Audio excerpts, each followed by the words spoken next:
मेरे प्रिय विद्यार्थियों, हिंदी की कक्षा में आपका स्वागत है। आज हम लोग सूरदास द्वारा रचित पद पढ़ेंगे जो आपके क्षितिज भाग 2 में संकलित है।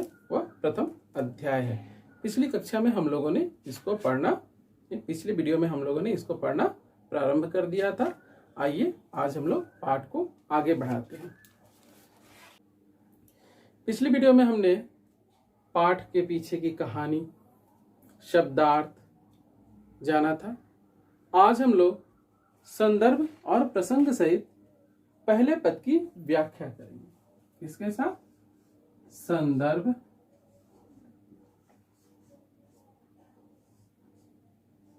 प्रसंग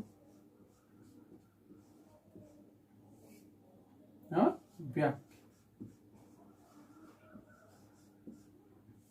हम लोग आज इन 3 बिंदुओं पर चर्चा करेंगे।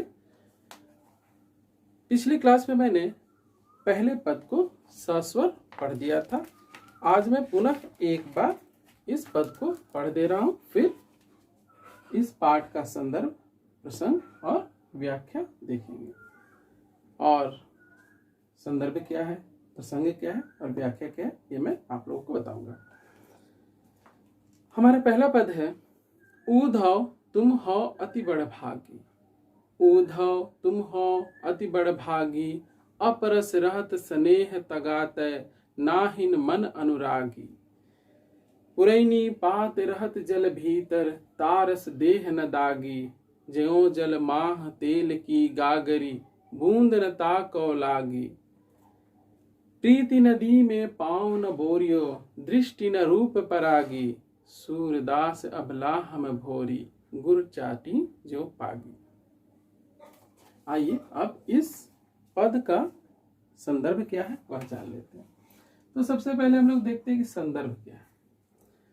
इसके अंतर्गत अर्थात संदर्भ के अंतर्गत पाठ का नाम और पाठ के रचनाकार का उल्लेख होता है। यानी ये इसका संदर्भ, इस पद का संदर्भ क्या होगा? इस पद का संदर्भ होगा कि प्रस्तुत पद हमारे पाठ्य पुस्तक क्षितिज भाग 2 में संकलित पाठ पद से लिया गया है, जिसके कवि है सूरदास। आपको याद रहेगा कि प्रस्तुत पद हमारे पाठ्य पुस्तक क्षितिज भाग 2 में संकलित प्रथम अध्याय पद से लिया गया है, जो सूरदास जी द्वारा रचित है। अब हम लोग जानेंगे कि प्रसंग क्या होता है। इसके अंतर्गत कवि या लेखक क्या कहना चाहते हैं, उस अंश के माध्यम से जो हमें व्याख्या के लिए दी गई है, उस अंश के माध्यम से कवि या लेखक क्या कहना चाहते हैं, उसका हम लोग संक्षेप में उल्लेख करते हैं। तो आइए जान लेते हैं कि हमारे पहले पद का प्रसंग क्या होगा। तो प्रस्तुत पद के माध्यम से कवि ने ऊधव पर व्यंग किया है तथा गोपियों के वाक चातुर्य और प्रेम की महत्ता को स्पष्ट किया है। क्या? गोपियों, ये ऊधव के ऊपर व्यंग और गोपियों की वाक पटुता और प्रेम की महत्ता को स्पष्ट किया है। ये हमारा प्रसंग हुआ। अब आइए हम लोग इस पाठ की व्याख्या करते हैं। उससे पहले जान लेते हैं कि व्याख्या क्या है। तो इसके अंतर्गत दिए गए काव्यांश या गद्यांश के माध्यम से जो कवि कहना चाहते हैं, उसको अपने शब्दों में समझाना और उसके मूल भाव को स्पष्ट करना व्याख्या के अंतर्गत आता है। क्या किया जाता है व्याख्या के अंतर्गत?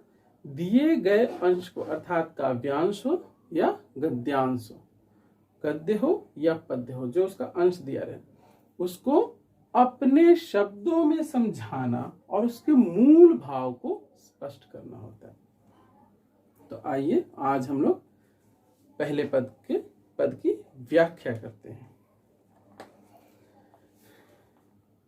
मैंने इस पद का जो कठिन शब्द है मैंने पिछली क्लास में लिखवा दिया था, तो आप लोग वहां से लिख लीजिएगा। आज मैं पद की व्याख्या कर रहा हूँ। उद्धव तुम हो अति बड़भागी। गोपियां कह रही हैं कि हे उद्धव, आप अत्यंत भाग्यशाली हैं, भाग्यवान हैं, अत्यंत भाग्यवान हैं। क्यों?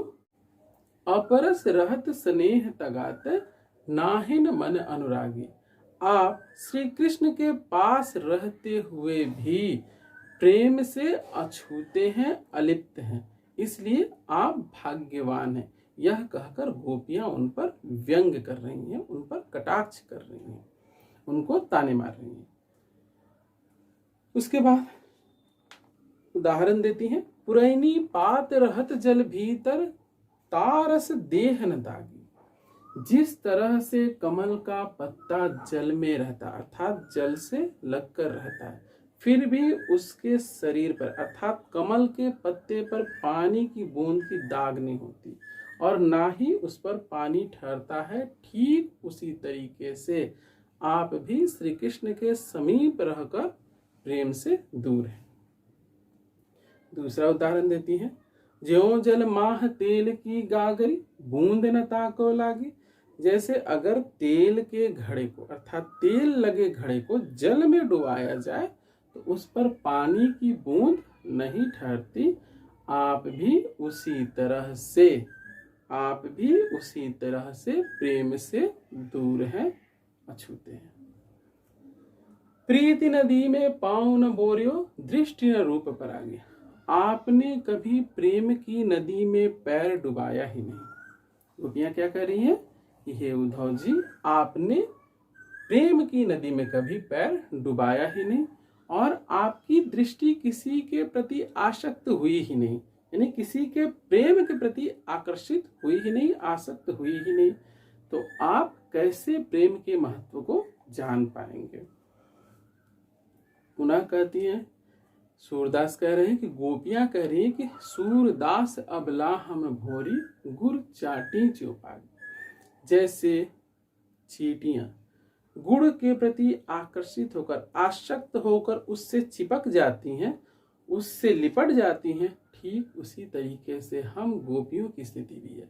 हम लोग श्री कृष्ण के प्रेम में आकृष्ट होकर उनके प्रति इस तरह से समर्पित हैं जैसे चींटी गुड़ से चिपकी हुई है, उसे अलग नहीं किया जा सकता, वो अलग होना नहीं चाहती। हम लोग भी श्री कृष्ण से उसी तरीके से चिपक गई हैं, हम लोग भी उससे अलग नहीं होना चाहती, नहीं हो सकती।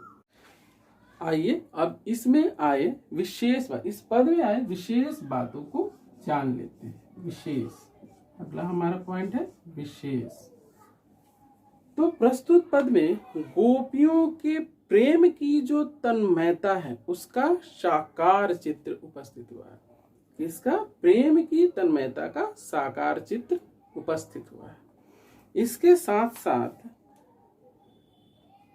इसमें वियोग पक्ष, मैंने पहले ही क्लास में कहा था कि श्रृंगार रस के दो पक्ष हैं, संयोग और वियोग। तो यहाँ वियोग पक्ष का बड़ा ही मार्मिक चित्र उपस्थित हुआ है। इसके साथ इस पद की भाषा ब्रज भाषा है और भाषा सरल, सहज और भावानुकूल है। अब आप कहेंगे कि सर आपके लिए भाषा सरल और सहज हो सकती है, आप जरा सा इसमें ध्यान दीजिएगा, थोड़ी सी रुचि लीजिएगा और शब्दों के अर्थों को जान लीजिएगा, तो बस आपके लिए भी भाषा सरल सहज हो जाएगी।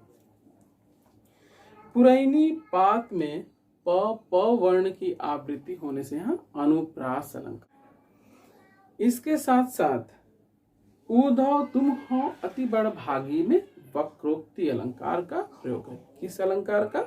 वक्रोक्ति अलंकार का। तो आज इस पाठ में आज हम लोग पहले पद की ही व्याख्या करेंगे। अगले वीडियो में हम लोग बाकी के पदों की व्याख्या करेंगे। तो आशा करता हूँ आप लोगों को मेरी बात समझ में आई होगी। आपका दिन शुभ हो।